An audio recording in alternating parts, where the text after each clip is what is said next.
Vamos ahora, continuando con nuestro programa, a dar la palabra y a dar la bienvenida nuevamente a nuestra siguiente invitada, la doctora Beatriz Pelayo de la UNIVA de Guadalajara. Me voy a permitir leer algunas, solo algunas de sus actividades académicas y profesionales. La doctora Pelayo se ha desempeñado en el sector público como directora de evaluación educativa de la Secretaría de Educación de Jalisco, también como coordinadora del Sistema Estatal de Capacitación para la Educación de la Secretaría de Educación y Cultura del Estado de Quintana Roo. Asimismo, ha sido responsable de la instancia estatal de formación continua y superación profesional para maestros en servicio de Quintana Roo y responsable del área de desarrollo educativo en esa misma entidad. Fue coordinadora de posgrados de la Universidad Interamericana para el Desarrollo, la UNID. Desde 2014 participa con el Comité Interinstitucional para la Evaluación de la Educación Superior, CIES, como evaluadora disciplinar, y desde 2020 es miembro del Comité Académico de Espacio Docente en la Asociación Nacional de Universidades e Instituciones de Educación Superior, la ANUYES. Es licenciada en Ciencias y Técnicas de la Comunicación, maestra en Educación por la Universidad del Valle de Atemajac. Fue la primera becaria de posgrados de la UNIVA por la Agencia Española de Cooperación Iberoamericana a la Universidad de Valencia, España, en 1996. Es doctora en Administración Educativa, así como doctora en Ciencias de la Educación. Nos acompaña en esta mesa porque desde 1989 es docente en Educación Básica y desde 1996 es catedrática de posgrados. Le damos la más cordial bienvenida, doctora. Le damos el micrófono. Gracias por su hospitalidad, gracias por hacerme sentir de casa. Somos universidades hermanas y como bien lo dijo doctor José Manuel, hoy tengo no solo el privilegio de representar a la UNIVA, sino a la Secretaría de Educación Jalisco, por esta cuestión de trabajar también en básica. Cuando leí la propuesta y la cuestión que estamos abordando ahora sobre el modelo educativo, pues la primera pregunta que me hice fue, ¿cuál modelo educativo? Porque no voy a invadir carril, tenemos aquí un señor supervisor, no me voy a meter a primaria ni a preescolar, pero es que ahora tenemos el pie derecho lo tenemos en un modelo y el pie izquierdo lo tenemos en otro, en educación básica. Me di a la tarea de buscar un esquema que hizo el extinto INEE, que me gusta mucho usar en estos temas. Ahí tenemos un histórico de los últimos años del siglo pasado, ¿verdad? Ahí tenemos todas las reformas, las últimas que hemos tenido en educación básica siempre, que es el nivel que vengo representando. Fíjense bien lo que sucedió en nuestra historia. En 1993 tuvimos la reforma de la educación básica, con el famoso Acuerdo Nacional para la Modernización de la Educación Básica. Vamos a hacer un poquito de historia de la educación. Hasta 2011 trabajamos con estos programas, con estos planes y programas de estudio. Se le llama 2011, pero en realidad inició mucho antes. Si se fijan ahí, en 2004 está marcado porque empezamos con el programa de educación preescolar. 2006 seguimos con primaria. 2009 con la famosa RES, la Reforma de Educación Secundaria, que a la par se estaba haciendo la de media superior. Y se llama Plan 2011 porque es cuando ya se termina de pilotear, se presenta, se consume ya con el acuerdo secretarial y entonces empezamos a trabajar con nuevo plan y programas de estudio. Como todo en nuestros países, pasa un sexenio y este afán por borrar todo nos trae un nuevo modelo educativo, y así se le llamó, el nuevo modelo educativo, así lo conocemos hasta la fecha. Pasa un sexenio y llega la nueva escuela mexicana. Y estamos en 2022 recibiendo hace unos días, escasas semanas, el nuevo marco curricular para la educación básica. Les digo que tenemos un pie, el pie derecho, digamos, trabajando en 2011 y el pie izquierdo en 18, porque pasamos en 2018, sin evaluar el currículo, a un nuevo modelo. Y estamos viviendo en la misma situación. Estamos en 2022 sin evaluar ni plan, ni programa, nada del currículum en 2022. ¿Esto qué nos lleva a suceder? ¿Cuál es la realidad para nosotros en educación básica? Mismo esquema. Vamos a desaparecer algunos cuadritos para que no nos estorben. Tenemos la RIEP, tenemos el nuevo modelo educativo, que ya no es nuevo, porque ya tenemos ahora la propuesta del 22, pero por lo menos en secundaria, para no invadir carril con el maestro de primaria. En secundaria nosotros trabajamos primer y segundo grado con el nuevo modelo educativo, es decir, el plan y programas de estudio 2018. Y tercero de secundaria con el plan 2011. Entonces, cuando yo leí la pregunta, dije, ¿pero de cuál modelo estamos hablando? ¿Verdad? Porque trabajamos así.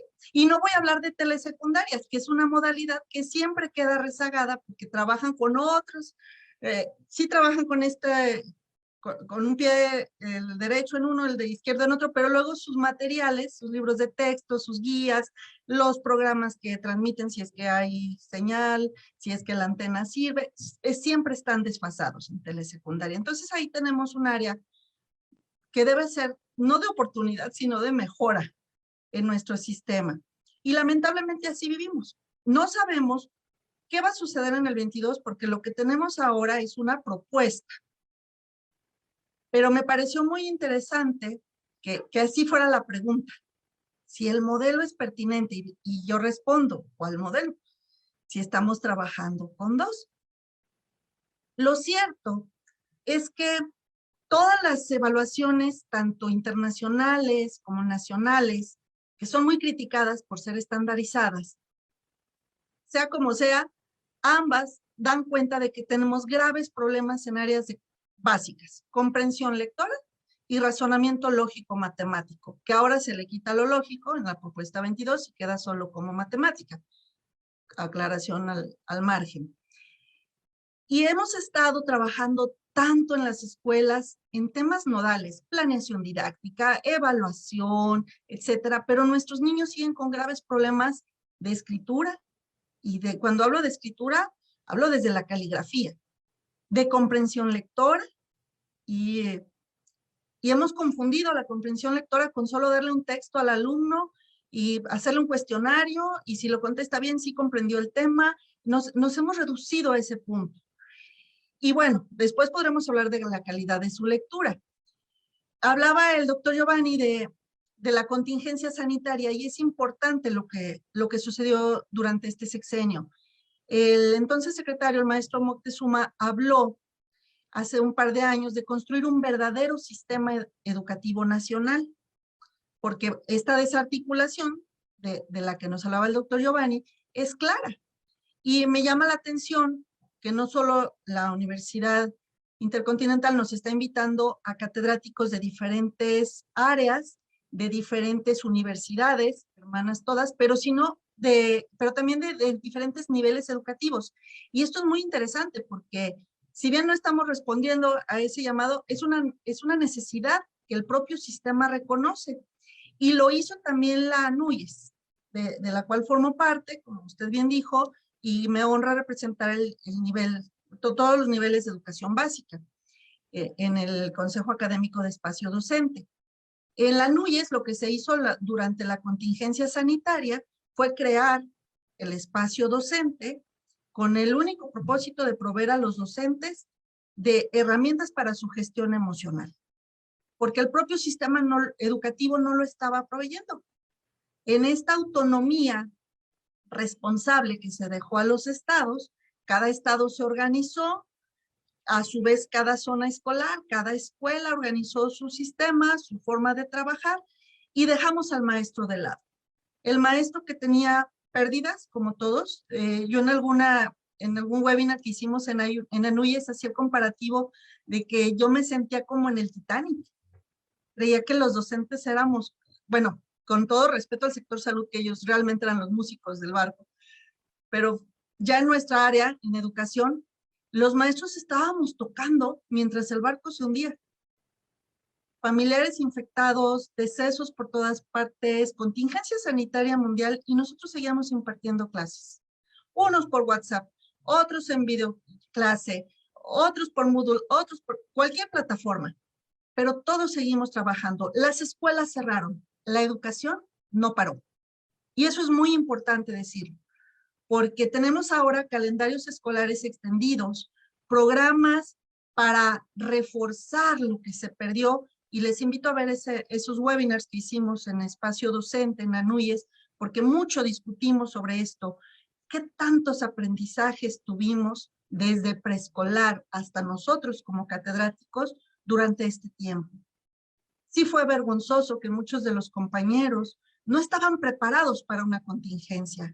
Yo me pregunto si un médico ante una emergencia está preparado, ¿no?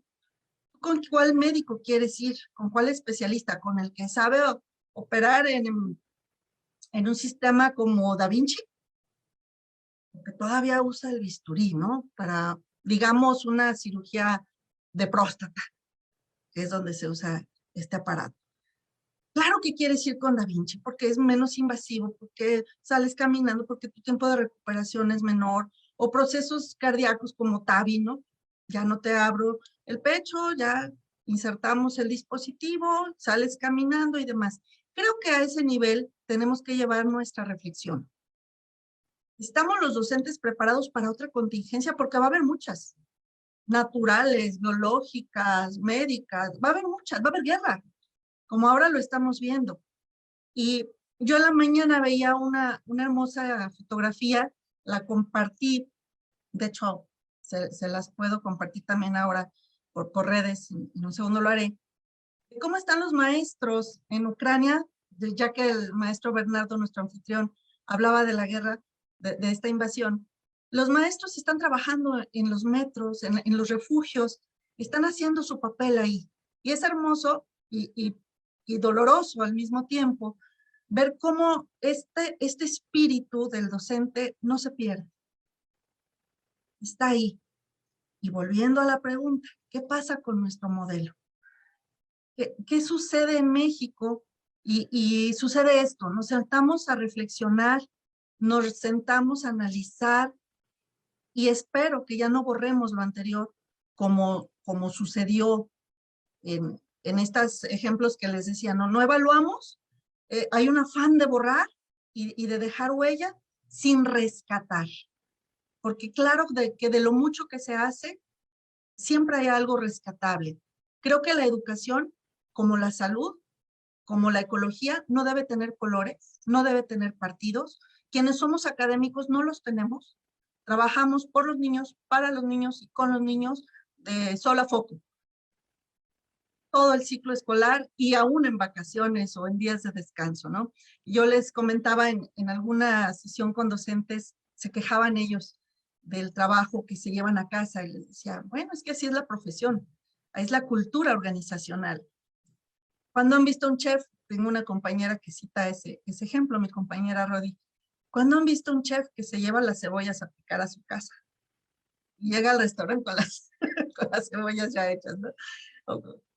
Con su platillo. Y somos los docentes los que hacemos eso. Pero también es el médico que está 24 horas. Lo que decía el maestro Bernardo, nuestro anfitrión, es la parte humanista.